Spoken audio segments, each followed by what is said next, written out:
What's going on, y'all? It's your boy Mr. Taylor, aka the Chosen One, back with another video.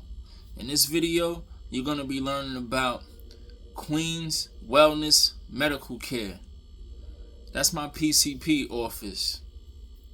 That's her practice or whatever. You feel what I'm saying? This is this pretty much stems from my work-related injury when I was working for Amazon or whatever. And yeah, man, I had to go to her to get an MRI because my condition was getting worse or whatever from my therapy being stopped abruptly. I explained all of that to y'all in another video, but I never got a chance to talk to y'all about the lawsuit against my own PCP practice. So, yeah, man. So, what happened was, it's best to go to your primary care physician, of course. It's faster than going to the emergency room and things like that. But I actually tried that before I went to her. And then I said, these people giving me a hard time. Let me go to my doctor. I don't know if I went first or not, but I believe I did. But anyway, I went to my doctor. And I'm like, can you write me a referral or whatever? I need an MRI. And she like, I can't do that. You feel what I'm saying? They're gonna deny it anyway. Because this, that, and the third, and all of this and all of that. She tried to say, you gotta do it through workers' comp. Or whatever she was saying. She was, trying to refer me to them. And I'm like, miss, like, nobody else is doing it. I need you to, give me a referral. Well, I can't do it. I'm like, oh, word? Okay. That's why it's a lawsuit against her right now. So instead of her writing me a referral, she gives me a list of other doctors that I could call and try to get them to do it. So my primary care physician is denying me medical treatment and points me in a different direction with other doctors I don't even know. That's crazy, man. If that ain't a lawsuit, I don't know what is. So I went through all of them doctors, and I had a hard time getting it done, but I got it done. And the reason why she didn't want to write me the referral is because she know that workers' comp was in the wrong, and she didn't want to be a part of that. You feel what I'm saying? She know that workers' comp was supposed to, work something out and get the MRI done for me, or she know that it's going to be a lawsuit against them in the therapy spot I was going to, which was Premier Physical Medicine and Rehabilitation, Workers' Compensation. I did a video on that. All of this stuff is connected.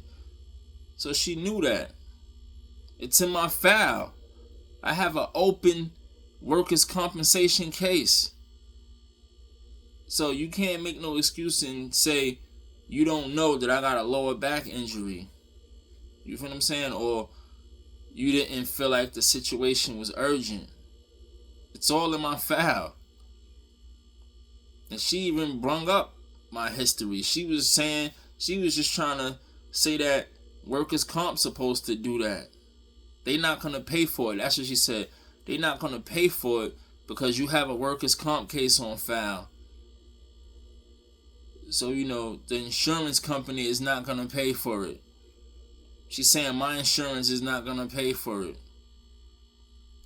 So, I'm like, cool. That's what you want to do? Well, now you're being brought to court. You can tell the judge that, man.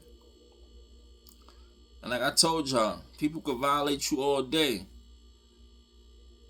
But the question is, can you show how it affected you in a negative way?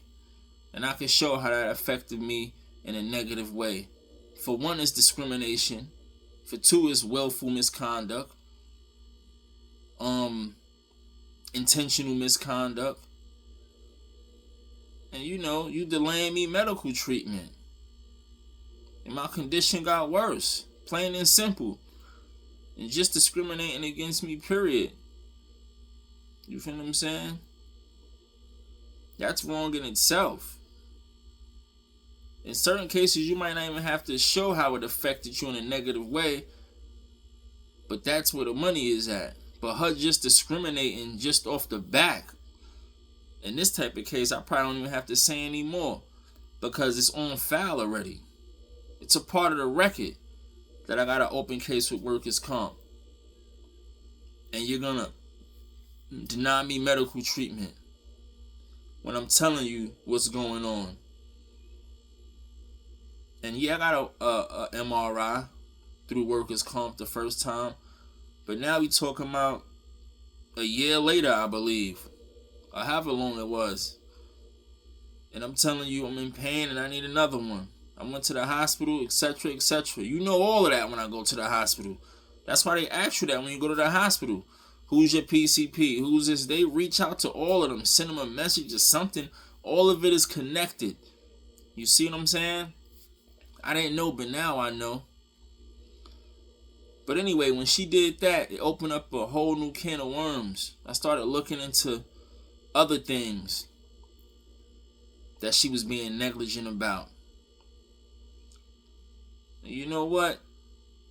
I'm just going to tell y'all, watch your doctors, man.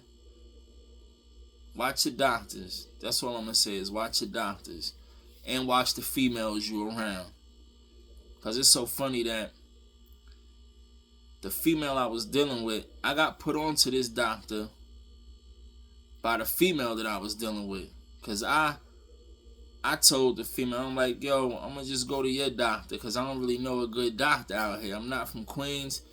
You feel what I'm saying? So, I've been dealing with you for a little minute. I'm going to just go to your doctor. But anyway, come to find out, I think she be talking, she didn't spoke to her doctor about me and stuff and things like that. And yeah, man, that's another story. I'm not even going to get into that for other reasons. I wanted to, but then I'm like, let's not get into it because they try to use everything to try to discredit your claim and stuff. So I'm not even going to tap into that. But the point I was trying to make is she was trying to, I wouldn't put it past the female I was dealing with. I wouldn't put it past her that she would try to make her doctor more money. You feel what I'm saying? Cause this girl used to always drink. She used to always do all this stuff around me. She was a bad influence. And, at the end of the day, she could have been trying to get me sick so I could be in that doctor's office. You understand? But like I said, that's another story. I ain't even going to get too deep into that. So anyway, I put the lawsuit in for that. Intentional misconduct, discrimination, the list goes on and on, personal injury. And I go to court and come to find out the practice didn't even respond to the allegations. I already told y'all how that go. And when you file a summons and complaint, I'm gonna explain it again. When you file a summons and complaint, the defendant, respondent, same thing. They have 20 days to answer to them allegations. They have 20 days to answer to that summons and complaint. If you serve them personally. If you serve them by mail, then it's 30 days. If you serve them personally, then it's 20 days. So, they didn't respond within the time frame. So when I went to court, I told the judge, I'm like, Your Honor, I filed a request for inquest, because that's what you do. You file for an inquest when they don't respond, so you could get a hearing. You get a hearing by yourself, and you provide your evidence, and that's that. And the judge will rule in your favor if you got everything straightened out or whatever. All your T's crossed and your I's dotted or whatever. It's an automatic default. So anyway, I go to court, part 11, room 101. This is the conference room. This is not an inquest part. So I tell the judge, I'm like, look, Your Honor, I was supposed to get a inquest hearing because I put in for one and the defendant didn't respond, didn't answer to my summons and complaint. So you know what the judge do? The judge ignores that and put in a discovery order. Now I'm going to read to y'all what this discovery order says. And remember, Premier Physical Medicine, Rehabilitation, Workers' Comp. I did a video about that practice. And the judge put in a discovery order in that case as well. So y'all gotta pay attention. They always trying to run the same old playbook. When they know the defendant is dead in the wrong, they try to put in this discovery order thing. And that's what they did in the case with Premier Physical Medicine, Rehabilitation, Workers' Comp. It was a subpoena that the defendant didn't comply with. So the judge put in a discovery order giving them more time to provide the documents, disregarding the subpoena. That's an order. But in this case, the judge put in a discovery order, but it wasn't because of a subpoena. So this discovery order is stating that it states,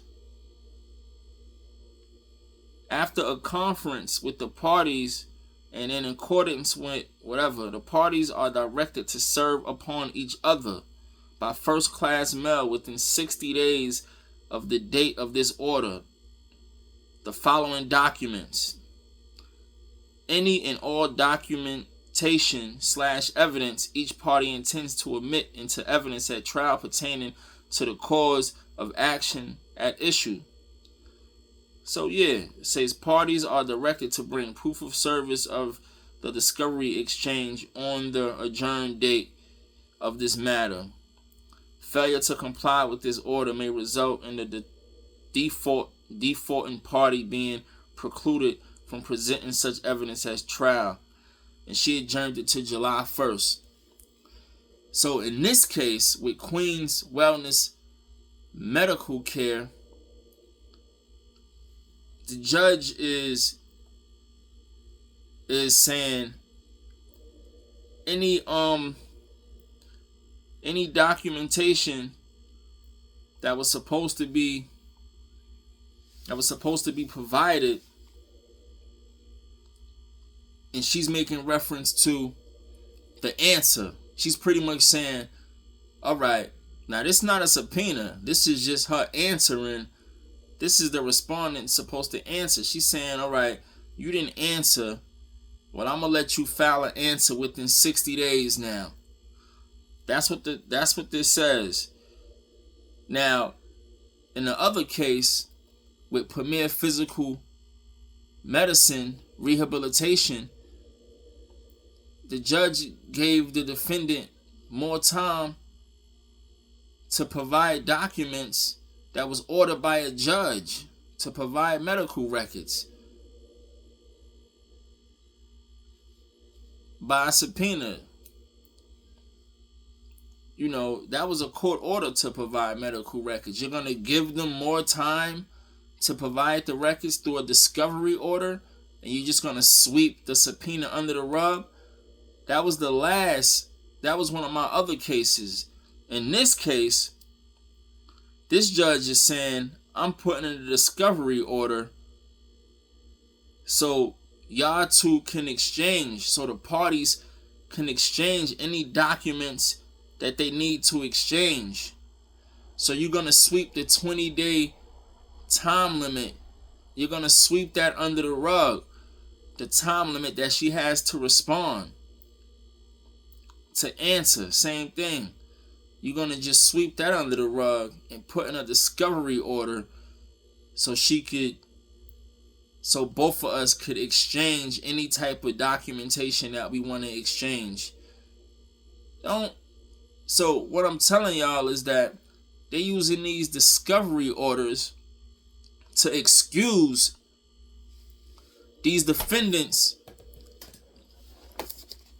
from not complying with the law. They're using these discovery orders to excuse them. That's bias.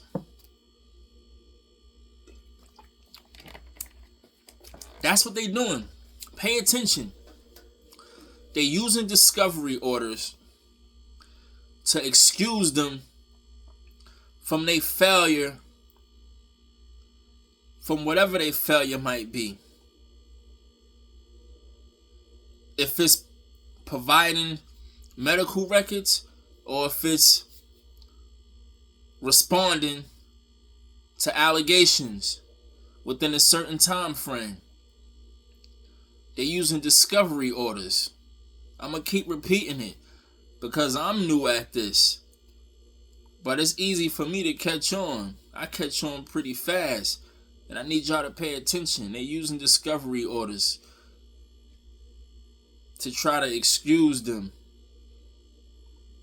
from following the law, from their failure to act. And it's getting old. It's getting played out. Y'all using the same playbook. It's not going to work. And this judge name is Soma, S-O-M-A, middle initial S. Last name, Syed, it's spelled S-Y-E-D. So we got Soma, S, middle initial, last name S-Y-E-D. This is part 11, room 101. She adjourned this case to that part July 1st. And that's all I wanted to say. I wrote her up or whatever. You feel what I'm saying? So, you know, man, it's just crazy what they doing. And I just wanted to spread that knowledge with y'all, man. I'm going to catch y'all in the next video. About to take it down. Go to bed or whatever. And I see you on the next video. Peace.